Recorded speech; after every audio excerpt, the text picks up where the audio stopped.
The Jedi Temple has stood as an edifice to the light for many thousands of years, providing home and sanctuary to the guardians of peace and justice in the galaxy. Within its halls, the Jedi have trained from youngling to knighthood, and some even mastery. It's home to cavernous hallways and rooms, an archive that we could only dream of. Dozens, if not hundreds of meditation chambers flowing with peaceful light, and all kinds of gardens, that which permeate with the living force. Many Jedi become very familiar with the temple as they grow up in it, and they think of it as their home. But unbeknownst to all of them, the Temple of Coruscant houses many secrets that often only the eldest members of the Jedi Order are privy to. Many only ever see the upper levels of the ziggurat, but much like Coruscant itself, the Jedi Temple has much deeper, darker layers to it. And throughout the complex and hidden many rooms and secrets that the Jedi want to keep out of both the public and the eye of many of their members. Well, today, my friends, in this holocron, we are going to be exposing the secret rooms of the Jedi Temple from both canon and Legends continuities. We have come through our sources and attempted to find as many rooms as we could, but if we happen to miss something that you believe should be mentioned, then please leave a comment about it down below. But now, let's plumb into the ancient secrets and discover the truth of the Jedi Temple of Coruscant for ourselves. The most important part of the Jedi Temple that we have to talk about is the Sacred Spire, as this will connect many of the secret rooms that we talk about and discuss today.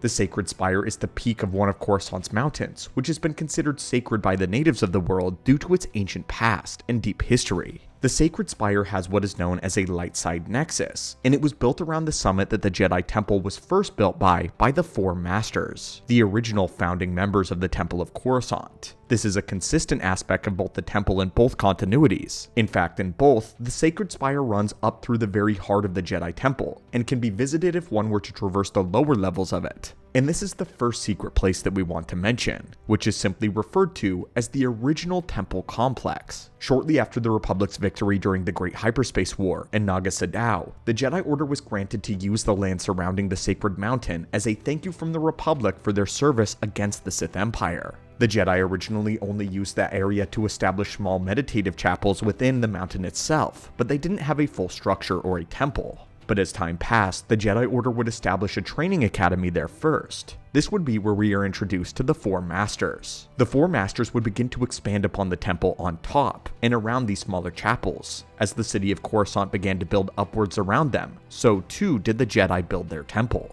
What we know as the ground level upon which the ziggurat was built is called the Temple District. These foundations for the modern temple are built around the mountain itself and the original temple complex. This area is still accessible for Jedi, but only those who know how to get to it. These temples, chapels, and sanctuaries were some of the largest in the entire temple, and were capable of housing hundreds of Jedi at a time. But by the time of the Clone Wars, many of these ancient halls had fallen out of use, and were dusty relics of a grander era. However, the structures that the Order built around the original temple complex were old and labyrinthian in design. This caused them to be abandoned by much of the temple's occupants, since only the eldest Jedi Masters had the skill to navigate the ancient designs. But it was said that the secrets still lay deep within, waiting to be unlocked by those with enough know-how to find their way into the old temple. Now, of course, we are unable to speak of the Sacred Spire without mentioning the Sith Shrine in canon. In recent years, this has become more common knowledge among many fans, but we still must mention it as one of the secret rooms in the temple. In the expanded universe, though, the Sith were originally in control of Coruscant, and had constructed a Sith Shrine atop the Sacred Spire, in hopes that it would corrupt the light side nexus there and turn it dark.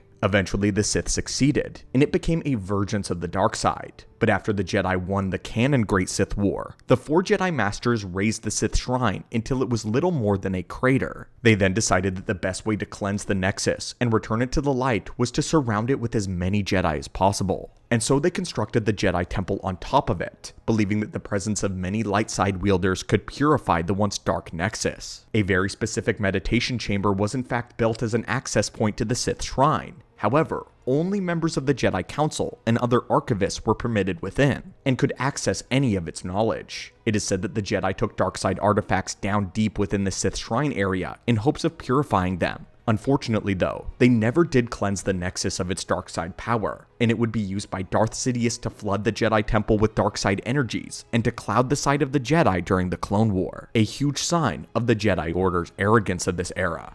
But back to the EU, the last part of the temple that involves the Sacred Spire that we want to mention was the Tranquility Spire. This is the name of the tallest and the centermost tower on top of the Jedi Temple. This was considered the most sacred area in the entire building, and at the base of the tower, the original mountain peak jutted out of the temple ziggurat, and would be encircled by a transparisteel hallways which overlooked the barren slopes. From here, there were repulsor lifts that ascended to the summit of the tower. On the way up to the Tranquility Spire, visitors would be able to see the history of the Jedi Order laid out before them through tapestries and mosaics, along with floating memorial statues, those commemorating the most notable Jedi of the ancient eras. The veranda was the name given to the upper levels of the tower, which was marked by 3 wings which jutted from the top. Specialized halls and chambers were located within the wings, and were used for celebrations or significant occasions. Directly below the veranda was a small hangar reserved for special Jedi transport and high-ranking Jedi. This is the room where Jedi Padawans would meditate all day and all night before their knighting ceremony.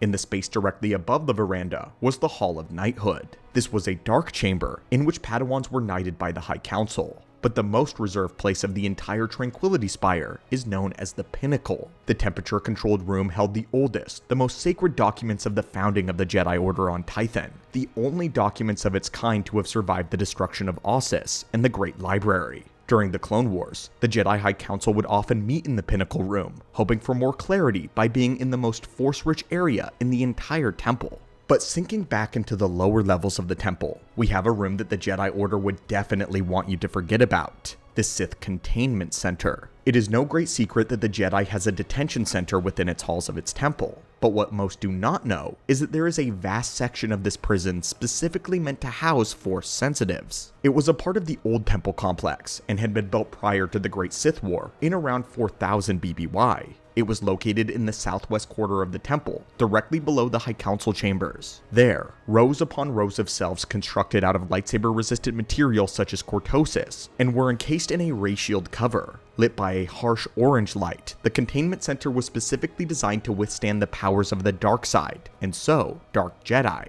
as well as even maybe Sith, and Sith spawn could be detained when necessary. There were also less secure rooms, which were simple holding chambers that were built to hold non-Force sensitive beings. It is known that these were used for Jedi apprentices that broke temple rules and needed to be held for punishment. But even both of these locations were not as terrible and severe as what is known as the Sith Asylum Block. This was a 2-story transparisteel cube completely encased in a barrier field. The entire asylum was surrounded by trees, which held the Ysalamiri, the rare reptile species which project a force-negating field around them, a favorite of Thrawn. This was obviously meant to hold the most dangerous or insane of Sith Lords that they brought and captured. However, this was not a cruel place. Jedi were aware of how it could feel to be disconnected from the Force for so long, so even though the prisoners were Sith, the Jedi set themselves apart from being ruthless jailers. The cubes were built with comfort in mind, and were more or less like apartments that the prisoners were not allowed to leave. They were given entertainment, but had a lack of privacy due to the transparisteel walls. Only high-ranking personnel of the Jedi Order could access the asylum via the retinal scan system, and from what we've been able to gather, this area of the temple saw limited use during the Great Sith War with Exar Kun, and would be opened again later during the Jedi Civil War with Revan. The Sith detention cells in the asylum fell out of use with the Sith's supposed extinction by the year 1000 BBY though. But when the Jedi Temple was rebuilt by Luke Skywalker's Jedi Order, they would in fact rebuild all of these functions and would put them to use yet again, harkening back to an ancient era. Harkening Luke Skywalker's desire for the rehabilitation for those that had fallen to the dark side, rather than a full-on extermination. The Jedi obviously do not like to have a lot to do with Sith within their own temple, which is why they take great measure to hide all Sith paraphernalia. The Forbidden section of the Jedi Archives is one notable section where many Sith works are still kept preserved, and the Bogan collection even houses some Sith artifacts that are under lock and key. But there still remains a secret room in the Temple Archives which houses the most dangerous of Sith artifacts and the most valuable of Jedi information. This room has no name and is only known to the Chief Librarian Jocasta Nu, and presumably the Jedi High Council. Only these members of the Order are aware of this place. It can only be accessed in a certain area of the archives by arranging a shelf of books in a specific pattern. This opens up a secret door into a vault which stores many strange artifacts. We only get a glimpse of this room in a few comic panels, but what we can see of it, it houses a glass case of several artifacts, which include 2 unidentified Sith holocrons and the mask of Darth Maul in canon. Mammon, who of course was the mad Sith serial killer. It's no wonder that the Jedi put the mask somewhere secret in their temple, as it entices beings to put it on so that it can possess them with the spirit of Mammon. Next to this case of Sith artifacts, there also appears to be a much larger golden pyramid, one that resembles a giant Sith holocron. Although we don't know very much about this, it's one of the most fascinating artifacts that we've ever come across in the lore, and is a reminder of how grand the galaxy still is. Along with these items, we can also see a shelf of precious knowledge which includes a data card that contains the names and locations of every Force-sensitive child in the galaxy. And there are many statues under glass cases, on pedestals as well.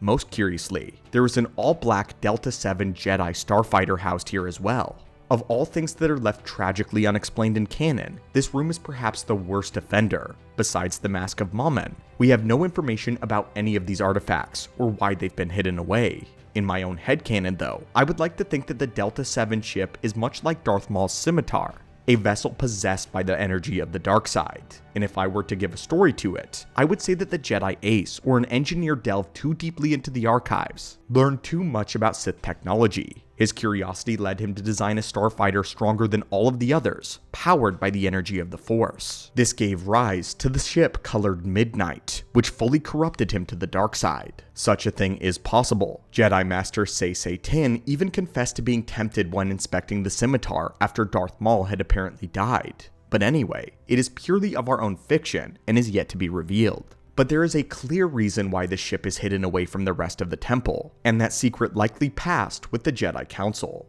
But the very last secret room that we want to mention, one that will leave this holocron off on a lighter note, or perhaps more appropriately, we should say bittersweet. There is a special place in the temple known as the Kyber Arch. When a Jedi passes in the Order, and they join with the Force, the only thing that is left behind of them physically is their lightsaber. This is the only personal possession any Jedi have in their life, and so it had to be treated with ritualistic respect when a Jedi died. In one of the sacred rooms, there exists a beautiful multicolored arch made entirely out of kyber crystals of fallen Jedi, assuming their lightsabers could be recovered in the event of their death. It is said in the lore that crossing beneath the arch was an advanced meditation ritual only attempted by those who felt called to do so by the living Force. Like many things in Star Wars though, information on what exactly this entails is limited, but nonetheless, we find this addition to the Jedi Temple to be very appropriate to the Jedi way, in one of our favorite rooms. Adding someone's crystal to the many, this makes up the Kyber Arch perfectly symbolizes how Jedi release their individual identity and join with their brethren in the great body of the Force upon their death. A beautiful concept.